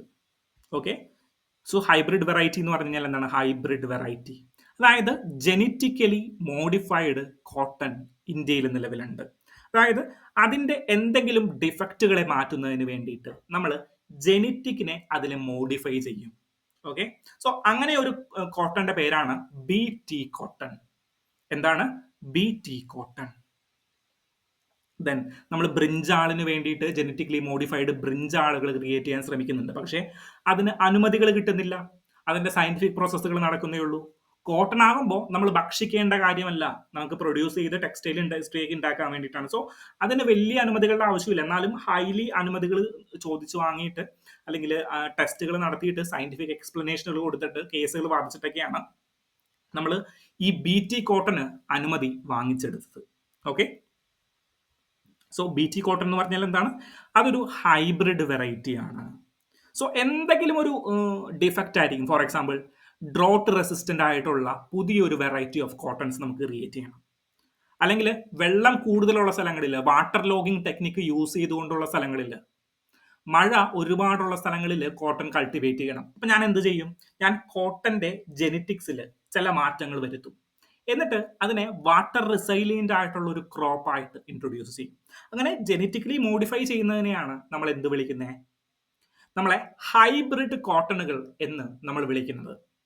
ഓക്കെ, സോ ജെനറ്റിക്കലി മോഡിഫൈ ചെയ്യുന്നതിനെയാണ് നമ്മൾ ഹൈബ്രിഡ് കോട്ടണുകൾ എന്ന് വിളിക്കുന്നത്. സോ അങ്ങനെയുള്ള ഒരു കോട്ടന്റെ പേരെന്താണ്? അല്ലെങ്കിൽ ജെനറ്റിക്കലി മോഡിഫൈഡ് ക്രോപ്സുകൾ എന്ന് വിളിക്കുന്നത്. അങ്ങനെ ഒരു ക്രോപ്പിന്റെ എക്സാമ്പിൾ എന്താണ്? BT കോട്ടൺ എന്നാണ് അങ്ങനെ ഒരു ക്രോപ്പിന്റെ എക്സാമ്പിൾ. സോ മനസ്സിലായല്ലോ. സോ ടോട്ടൽ ഒരു കോട്ടൺ ഇൻഡസ്ട്രിയെ കുറിച്ചിട്ട് നിങ്ങൾ മനസ്സിലായല്ലോ. ഒരു ടോട്ടൽ ഐഡിയ നിങ്ങളുടെ മനസ്സിലേക്ക് വന്നല്ലോ. എങ്ങനെയാണ് നമ്മളുടെ കോട്ടൺ ഇൻഡസ്ട്രി പ്രവർത്തിക്കുന്നത്? ലാർജസ്റ്റ് പ്രൊഡ്യൂസർ ഇന്ത്യയാണ്. 25% ഷെയറും ഇന്ത്യയിലാണുള്ളത്. ഇതൊരു ഖാരിഫ് ക്രോപ്പ് ആണ്. ജൂണിലാണ് നമ്മളിത് പ്രൊഡ്യൂസ് ചെയ്യാനായിട്ട് ഇതിന്റെ വിത്ത് ഇടുന്നത്. നവംബർ ഡിസംബർ കാലഘട്ടം ആകുമ്പോഴേക്കും ഇത് വളർന്ന് പന്തലിച്ച് നമ്മൾ ഇതിൽ നിന്ന് ഫലം പുറപ്പെടുവിക്കും. മനസ്സിലായോ? സോ ഇന്ത്യയിൽ നമ്മൾ എക്സ്പെക്ട് ചെയ്യുന്നത്, ഇന്നത്തെ വാർത്ത എന്താ? ഇന്ന് ഇന്ത്യയിൽ നമ്മൾ എക്സ്പെക്ട് ചെയ്യുന്നത് ഈ വർഷത്തെ കോട്ടൺ പ്രൊഡക്ഷൻ കുറവാണ് എന്നുള്ളതാണ് നമ്മൾ എക്സ്പെക്ട് ചെയ്യുന്നത്. പല കാരണങ്ങളും ഉണ്ട്.